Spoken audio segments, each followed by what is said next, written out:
So what's up mga bossing? So for today's video ay na-timingan ko nga itong ating hornwort na nagbubuga nga ng natural oxygen. So dito nga sa aking setup ay hindi nga ako talaga gumagamit ng aerator. So lahat ng tank ko dito at tabs ay walang aerator. Bukod na lamang doon sa loob ng ating bahay. So yung indoor natin ay meron tayo doon na overhead filter. So gumagamit nga tayo ng aerator doon at filtration. Pero ngayon hindi ko naman talaga ginagamit yon dahil mga mollis lang ang laman.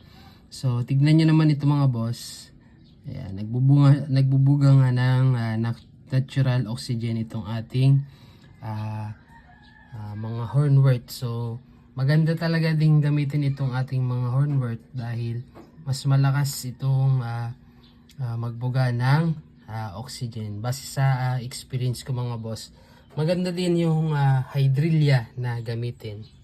So sana makatulong mga boss at gumamit na lang kayo ng mga plants o kahit itong hornwort.